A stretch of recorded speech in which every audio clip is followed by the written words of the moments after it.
baba, pato. Ha? Tapos na ba? Isang ikot pa. Kung isang ikot pa, ha? Boses mo talaga parang kwak-kwak na pato, eh. Sige, kung ayaw niyo na mag-bike, maglaro na tayo ng cellphone mo. Ito ba? Oh. Abutin mo muna. Kunin mo.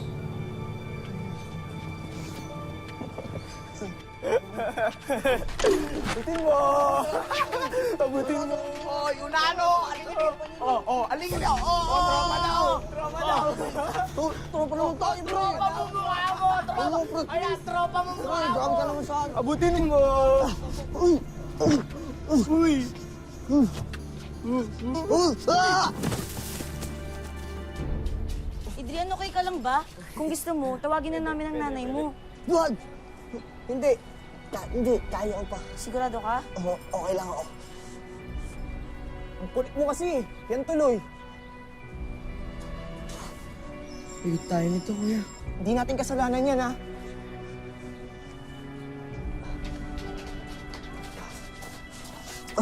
Salamat. Yan, sabi ko sa'yo, pato ka, hindi ka naman marunong lumipad eh. Oo, tara na, tara na. Bilisan nyo na! Kapag naririnig natin ang mga salitang away bata lang yan, patukol ito madalas sa mga asaran at pikunan kapag naglalaro ang mga pasilit. Pero kapag humantong na sa sakitan, masasabing hindi na ito biro para sa kabataan. Gaya ng tampok naming kwento ngayon, isang bata na hangad lamang ay makipagkaibigan, pero kapahamakan lamang ang nahihita niya rito.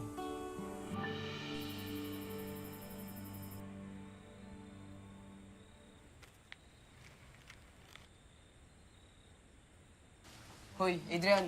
Ay, nabilitaan ko na yung paglaruan na naman kila Jeremy at Marco. Kuya, ano yung ngayon? May marinig na lang tayong nanay eh. Mas mabuti nga yun eh. Yung mapagalitan ka ng gusto. Ilang beses ka na sinabi na umiwas sa kanila, di ba? Kalaro ko rin dati yung magkapatid na yun. Alam mo ba kung ilang beses na kami muntik mapahamak dahil sa kanila? Wala naman kasi ako ibang kaibigan eh. Hindi mo naman kasi ako parehas na normal. Kaibigan ba yung tinutukso ka lagi?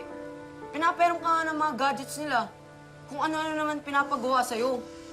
Paano mo nalaman yun? Marami nagsusumbong sa akin sa ginagawa sa'yo. Humanap ka na ng iba mong kalaro. Madaling sabihin yan para sa'yo. Hindi ka naman kasi parehas ko na may diferensya tulad ko. Huwag mo ang drama ng ganyan. Para sa kabutihan may sinasabi namin sa'yo ni nanay. Umiwas ka na sa kanila. Sa susunod, isusumbong na kita kay nanay.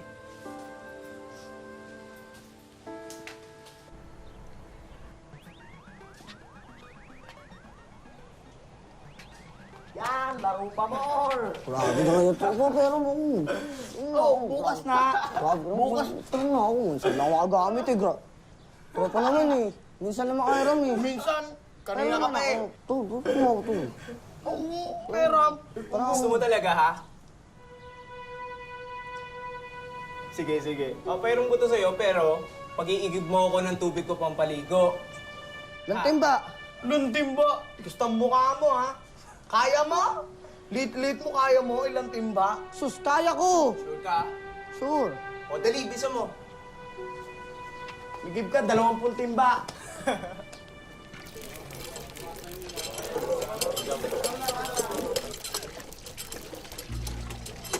Adrian, Nay, ano ginagawa mo dyan?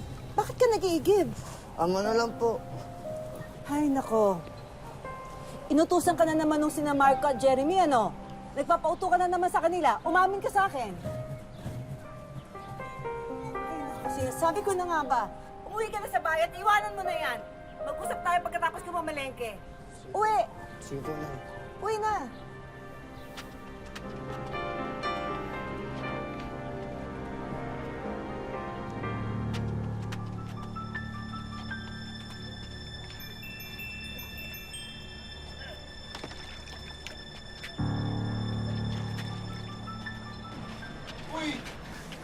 Ang galing! Ayos ah. Tila kasi Mr. Muscle ah. Kaya mo pala mag-ikip, ano? Kaya lang, ang tagal mo eh. Ayoko na tuloy maligo. Ay, anong gagawin ko dito sa tubig? Hindi, paligo mo!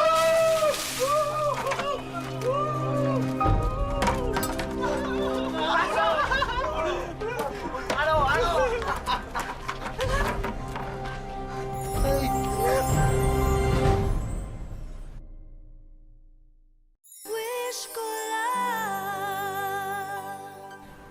Sabik daw si Adrian na makipagkaibigan. Hindi raw kasi siya gaya ng ibang bata na napakadali makahanap ng kalaro. Kaya nang may tumanggap at itinuring siyang barkada, sunod lang siya sa hiling nila. Kahit pa nauuto na at nasasaktan na siya.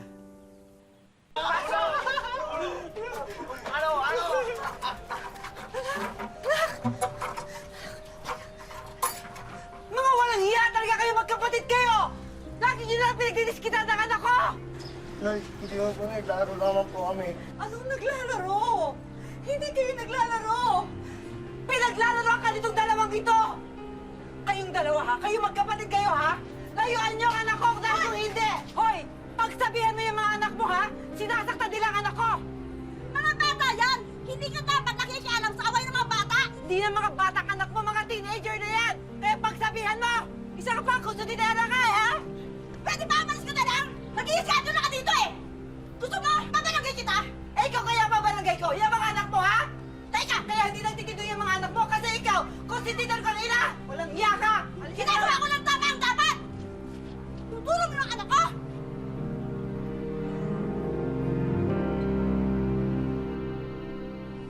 Nakita mo na yung ginawa mo? Ha? Ako na yung nag-eskandalo. Ako na yung nag-trespassing. Ako pa yung papabarangay. Gusto ko lang naman po ng kalaro, Nay. Humanap ka ng ibang kaibigan. Yung hindi ka mamaltratuhin. Yung hindi ka sasaktan. Yung hindi ka tutuksuhin. Ayaw naman po sa akin ng ibang bata eh.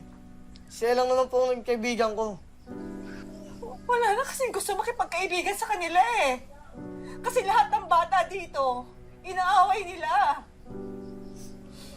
Alam ko naman po yun, Nay eh. Na walang ibang makikipagkaibigan sa akin. Kasi unano po ako. Di naman sa ganun eh. Nay, huwag na po kayo umiyak. Para naman po sa kanya yung ginagawa natin eh. Alam ko naman yun, anak eh. Hindi ko na mayalis yung masaktan para sa kapatid mo. Hindi ko na maalis yung sama ng loob ko. Darating din po, Nay, na maintindihan niya po tayo. Darating din po yun.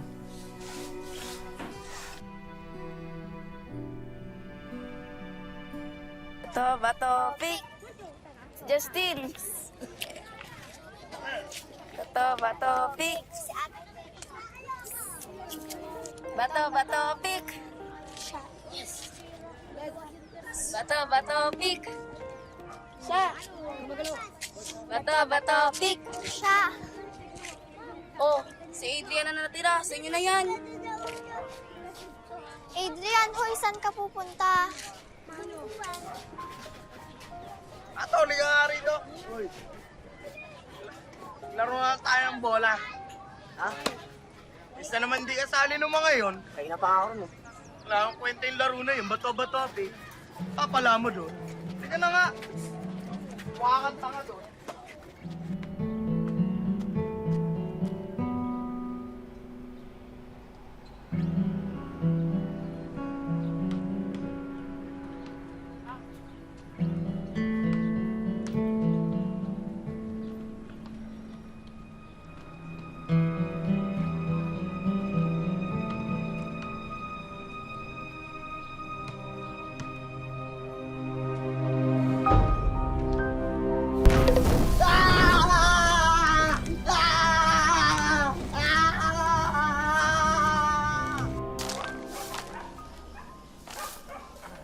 Alintes! Alintes! Alintes, yung anak niyo po! Yung anak niyo po natutulog! Ha? Doon po! Dito po! Diyos ko!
Ganito na lang po kayo. Doktor na po ang bahala sa kanya. Ay, ano ba yan? Anak ko!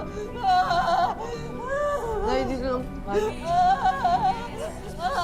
Nay.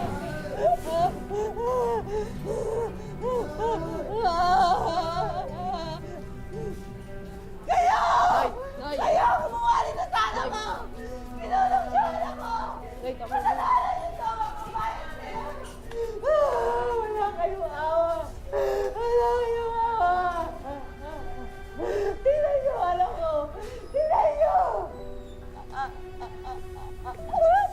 Hindi na kayo naawa! Hindi na kayo naawa! Ang kakapal na mga mukha niyo! Umalis kayo dito! Nabayas kayo! Umalis kayo!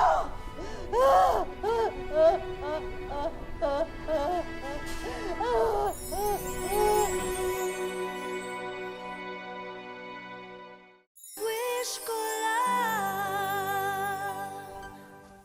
Sino ang dapat managot sa nangyaring pagliyab kay Adrian? Dulot na nga lang ba ito ng harutan na nauwi sa aksidente? Magandang araw sa inyong lahat. Unang-una, ikinalulungkot ko yung nangyari kay Adrian. Ang mga aksidenteng ganito, dapat ay iniiwasan natin. Nangyari na nga eh.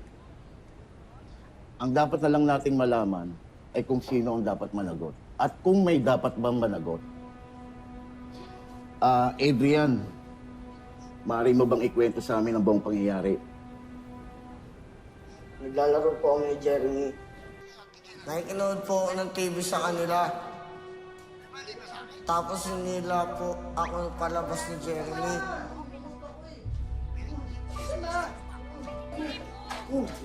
Huwag mo muna yan. Ka nga dito. Ano naman yan? Sa tingin mo ba, kapag sinindahan ko to, malakas yung pagsabog? Sabi po sa akin ni Marco, tignan daw namin kung gaano kalakas sa sabog ang gasolina kapag sinindihan. Sindihan po ni Jeremy yung bote. Tapos nagliyab.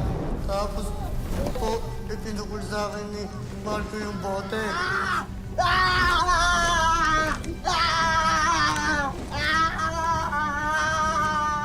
Sobrang sakit po. Parang titusok po ng buong karayong aking katawan. Sobrang init. Hindi totoo yan, Kap! Pinalalabas mo bang sinungaling ang anak ko? Pagkatapos sunugin itong mga anak mo, ang anak ko, palalabasin mo pa siyang sinungaling? Ang kapal talaga ng mukha mo. Sandali lang po. Sandali lang. Kaya nga tayo nandito para alamin natin yung totoong nangyari. Ngayon, ano ba ang totoong nangyari ayon sa mga anak nyo? Marco, sabihin mo kung ano yung totoong nangyari. Bale, inaayos ko po yung tumutulo. Pinalitan ko po yung gasolina. Tapos, nilagay ko sa bote yung lumang gasolina.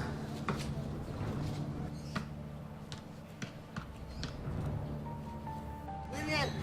Tingnan ako, pwede ba? Tingnan ako. Hindi yan pinaglalaroan ha. Kaso po, kinuha ni Adrian yung gasolina eh. Sabi ko, huwag niyang paglalaroan. Laruan! Bakit umapoy ba to? Oo! Testing natin. Ano? Tila ka ano? Ano ka ba? Mayo ka? Ano gagawin yan? May tilata nga, huwag mo sindihan yan! Uy! Pero pinaglaruan pa rin po niya.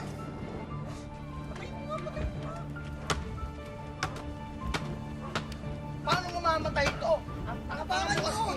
Ano? Bisa mo! Bilis! Yun! Ito pa! Pinatay po ni Jeremy yung apoy. Tapos, Ano ba? Ikaw talaga eh. Ano ba yung nalalaman mo? Ano ba iniisip mo ha? Kaya nga yan. Alam mo naman sisindi, tatanga-tanga ka. Mutong kawa. itinago ko na yung gasolina. Pero nagpaiwan po si Adrian eh.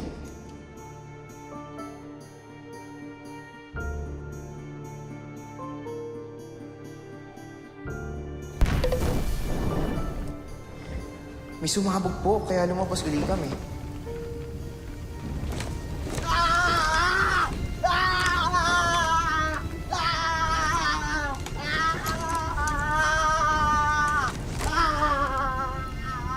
Nakita namin na nag-aapoy na si Adrian, kaya tinulungan po namin siya.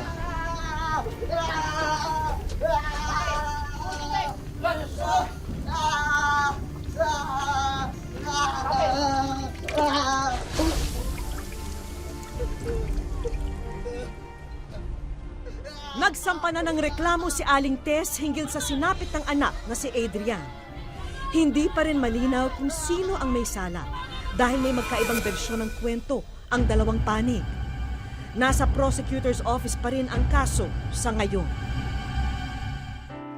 Siya si Adrian dahil sa kanyang kondisyon na kung tawagin ay dwarfism, sa edad niyang 12 ay halos 3 talampakan lamang ang kanyang taas.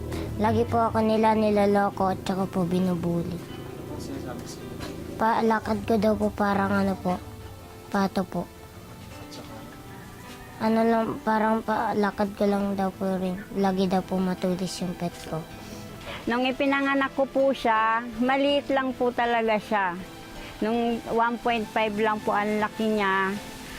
Tapos yun nga po, pinagkaanuhan siya ng mga tao, pinagkaguluhan siya.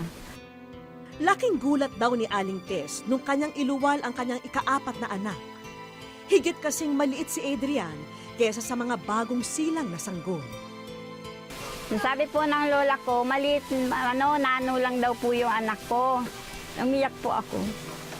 Siyempre po kasi, hindi ko naman po kasi akalain na, sabi ko, ang isip ko kasi, paano yung anak ko pag lumaki, ganyan lang ang liit niya. Yun ang iniisip ko, yung magiging buhay niya. Grade 5 na siya ngayong pasukan at gagawin niya raw ang lahat para mapatunayang wala sa tangkad ang pagtupad sa mga bagay na hinahangad. Doktor po, para po makatulong sa may mga sakit. Tanggap na naman ni Adrian ang kanyang sitwasyon, pero malungkot man sabihin, ang lipunan natin hindi pa rin handa sa mga kagaya niyang naiiba. Enero ng taong ito nang masunog si Adrian habang nakikipaglaro sa mga itinuring niyang kaibigan. Yung ulo ko lang po yung umapoy. Tapos po, linusan po nila ako ulit ng tubig, tapos yun lalong sumilab po. Sobrang init po at masakit po yung pakiramdam ko. Nagliyab ang katawan ni Adrian at kasabay na tinupok ng naturang apoy ang natitira niyang kumpiyansa sa sarili at tiwala sa iba. Naiisip ko po na tama pala po yung sinasabi ni mama sa akin na wag daw po ako pumunta doon. Dahil po para di po nila ako laging saktan. Dahil nung nagharap nga kami, sabi ko, bayaran yung man ako, ibalik nyo sa akin yung ginastos ko. Pero yung itsura ng anak ko, di nyo na maibabalik sa dati. Kung dati pato o unano, nadagdagan pa ngayon ang pang-aalaskang natatanggap ng pobreng si Adrian. Kasi naawa ko sa kanya. Kasi iniisip ko paano paglaki niya, lalo na sa eskwelahan, binubuli siya, kay supato daw. Lalo na ngayon, yung itsura niya. Sa ngayon, naghilom na ang mga paso at sugat na tinamo ni Adrian. Subalit, tuloy-tuloy pa rin ang gastusin ni na Aling Tess dahil sa nangyaring kamalasan sa kanyang anak. Yung mga pamili ng gamot, kasi may pa siya may isa psychologist pa po siya. Iti-therapy pa po. Saka yung gamot po talaga niya, kailangan i-maintain, saka yung vitamins niya. Kaso wala talaga. Tanging sa asawang construction worker umaasa sina Aling Tess. Kung may mapagkakakitaan lamang daw siya, malaking ayuda sana ito para sa tuluyang pagpapagaling ni Adrian.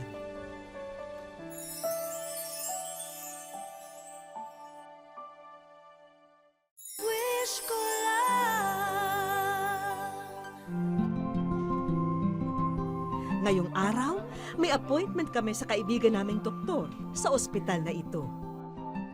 At agad niyang sinuri ang kondisyon ni Adrian.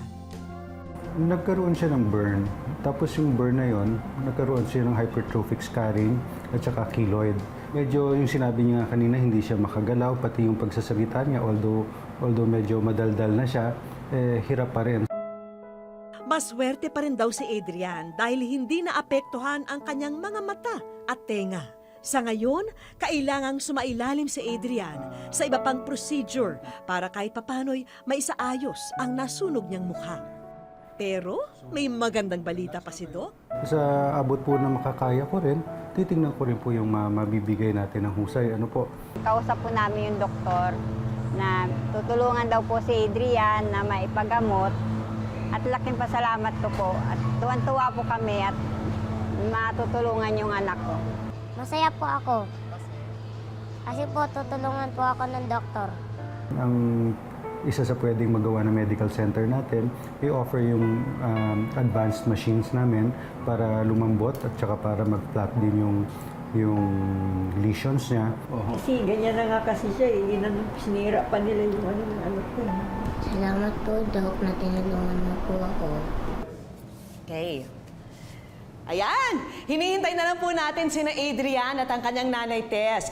Manggagaling po sila sa kaibigan nating ospital. At hindi po nila akalain na mas marami pong sorpresang nag-aabang para sa kanila. Hello, Adrian! Hi, nanay! Kamusta? Welcome! Welcome dito. Alam niyo ba kung bakit nandito kayo? Kayo ay nasa wish ko lang. Ayan, no? Ayan. Ikaw ay nasa wish ko lang, Adrian. Nagulat po ako dahil po nakita ko si Miss Vicky.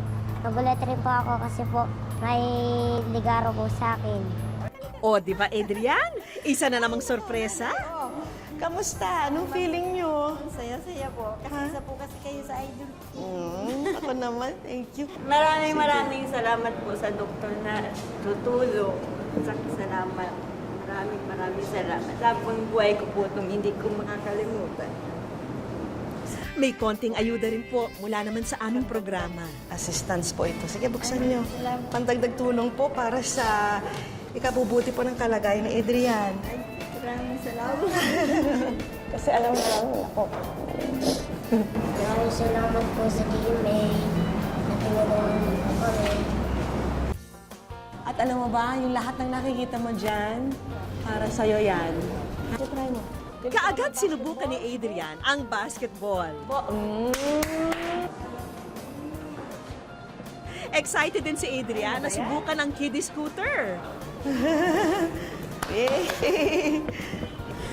Agad na sinuot ni Adrian ang kanyang bagong sapatos. Bagay model na nga. Bagay Okay Okay. May mga bagong pamporma na rin ang ating little bida. Ganda naman. Pak na pak. Galing naman. Sakto. Kaya maraming salamat. Kasi tagal na siya nagpapabili sa akin ng pantalon, yung jogger. Sabi ko nagsaka na lang pag may pera na. Malaking biyaya raw ito para kina Adrian. Maraming salamat po. Ay, nako, thank you rin. At thank you, napakatapang mo, ha? Masaya po ako dahil po nagkaroon po ako ng scooter, tsaka damit, tsaka sapatos, tsaka basketball. At para naman sa pamilya ni Adrian, isang bagong rolling food cart po na inyong mapagkakakitaan. Maraming salamat at meron na akong pagkakaabalaan sa bahay. Kasi wala po ako kasi sa bahay kasi kulang din kasi kami sa pagpunan. Maraming salamat po sa Wismula. Pagbibida naman ni Adrian, aba itutulungan niya raw sa pagtitinda ang kanyang nanay. Okay ba, bro? Ha? At bago matapos ang napakasayang araw na ito, dinala pa namin sila sa pasyalan ito. Bihira raw makapunta si Adrian sa ganito, kaya sinulit niya ng gusto ang pagdayo rito. Lahat ng ito, mga karanasang bago para kay Adrian. Natiyak, babaunin niya panghabang buhay.